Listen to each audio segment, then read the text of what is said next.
다 이루었다. 그리고 나는 아버지께 맡깁니다. 오후 3시가 가까워질 무렵이었습니다. 예수께서 큰 소리로 외치셨습니다. 다 이루었다. 테텔레스타이, 아버지, 내 영혼을 아버지 손에 부탁하나이다. 그리고 고개를 숙이시고는 마지막 숨을 거두셨습니다. 그 광경을 지켜보던 외부 로마의 백부장은 자기 가슴을 치며 고백합니다. 이 사람은 참으로 의로운 사람이었다. 진실로 하나님의 아들이었다. 그리고 그날부터 그는 예수님을 믿기 시작했습니다. 예수님은 평소에 사신 대로 우주의 창조자답게 만왕의 왕답게 사셨고 왕답게 죽으셨습니다. 그날도 비극적인 하루 내내 하루 전체의 상황의 주도권을 잃지 않으셨습니다. 자신의 제자들을 안전하게 지켜놓은 뒤에야 비로소 기꺼이 치욕스러운 죽음으로 전진하 나가셨습니다. 베드로의 성급한 폭력을 지혜롭게 제지하셨습니다. 사도 요한만은 끝까지 자기 곁에 두셨습니다. 로마의 법에 따르면 사용수 옆에 법정 관리인 한 명은 끝까지 있어야 되는 그것도 예수님이 그렇게 원하신 대로 하셨고 자신을 죽이려고 하는 산헤드린 앞에서 자신이 참된 본성, 하나님의 아들이라고 하는 본성을 과감없이 진실로 정직하게 그대로 드러내셨습니다. 빌라도에게는 자신이 권한이 하늘 아버지께로부터 내려왔다고 하는 그 권위가 어디서부터 오는지를 상기시키셨습니다. 십자가의 횡목, 크로스빔이죠. 가로대를 짊어지고 손수치고 골고다로 향하셨습니다.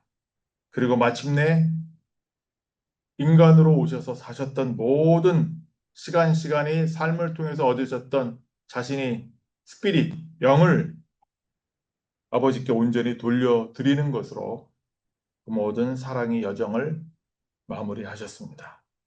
그런 삶을 또 그런 죽음으로 마치셨기 때문에 그는 참으로 다 이루었다 라고 말씀하실 수 있었습니다. 오늘 이 내용 중에서 두 가지를 함께 나누고자 합니다. 첫 번째 같이 읽겠습니다. 다 이루었다. 죽음의 순간까지 스스로를 다스리신 다 이루었다라는 요한복음 19장 30절의 이 한마디는 그저 안도의 탄식이 아니었습니다. 예수님 당시에 이 말은 아무나 쓸 수 있는 그런 말이 아니었습니다. 주인이 맡긴 일을 끝까지 해낸 종이 주인이 돌아왔을 때 보고하면서 그때 하는 말이 테텔레스타이, 다 이루었습니다. 라는 뜻입니다. 또 제사장이 흠없는 제물을 검사하고 합격을 선언할 때 그때 쓰는 말이 테텔레스타이라는 말입니다. 예술가가 오랫동안 구상해온 작품을 마침내 긴 기간에 걸쳐서 완성을 마친 이후에야 쓸 수 있는 말이었습니다. 그리고 빚진 자가 빌린 돈을 마지막 한 푼까지 다 갚았을 때 그때 사람들은 이 말을 썼습니다. 실제로 그 시대의 상거래 영수 중에는 빚을 완전히 청산했다는 뜻으로 이 표현이 쓰였던 것입니다. 예수님은 이 말씀을 하실 자격이 있었습니다. 아버지께서 맡기신 일을 마지막 순간까지 흠없이 손수 완전히 감당하셨기 때문인 것입니다. 그래서 다 이루었다는 말은 자신이 맡은 일을 끝까지 완수했다는 선언입니다. 그 직후에야 비로소 아버지 손에 내 영을 부탁하나이다 라고 완성된 삶 전체를 아버지께 온전히 내어드리는 신뢰의 고백을 할 수 있었던 것입니다. 일을 끝맺는 것과 자신을 온전히 맡기는 것, 이 두 가지가 예수님이 마지막 순간 안에 함께 있었습니다. 유종지미라는 말이 있습니다. 시작보다 더 중요한 것은 끝맺음이라는 뜻입니다. 화려하게 시작했다가 흐지부지 끝나는 삶이 얼마나 많습니까? 반대로 초라하게 시작했어도 끝까지 자신에게 맡겨진 것을 붙들고 마침내 다 이루었다라고 말할 수 있는 삶은 그렇게 흔치 않은 삶입니다. 예수님은 십자가라는 인류의 역사상 가장 처참한 자리에서 그 드문 고백을 하셨던 것입니다. 우리 각자에게도 하나님께서 맡기신 몫이 있습니다. 부모로서, 자녀로서, 일터에서, 신앙의 자리에서 감당해야 할 몫입니다. 그 몫을 끝까지 감당하고 마지막에는 그 삶 전체를 아버지 손에 내어드리는 것, 그것이 오늘 우리에게 주어진 부르심입니다. 우리는 언젠가 반드시 우리 삶을 내려놓아야 할 순간을 맞이합니다. 그 순간 우리도 예수님처럼 다 이루었다라고 말할 수 있으려면 오늘 우리에게 맡겨진 그 작은 몫부터 성실하게 감당해야 하지 않겠습니까? 두 번째 같이 읽겠습니다. 그 죽음의 방식이 지켜보던 자의 고백을 이끌어냈다. 백부장은 수많은 십자가 체형을 지켜본 사람이었습니다. 죽어가는 죄수들의 저주와 몸부림에도 이미 익숙했을 것입니다. 그런데 이번만은 달랐습니다. 예수님이 죽으시는 방식을 보고는 자신이 가슴을 치며 두드리며 고백을 했습니다. 이는 진실로 하나님의 아들이었도다. 마태복음 27장 54절에서 고백하고 있습니다. 백부장을 움직인 것은 논리적인 설득이 아니었습니다. 그는 예수님의 말씀을 들은 적도 없고 가르침을 배운 적도 없습니다.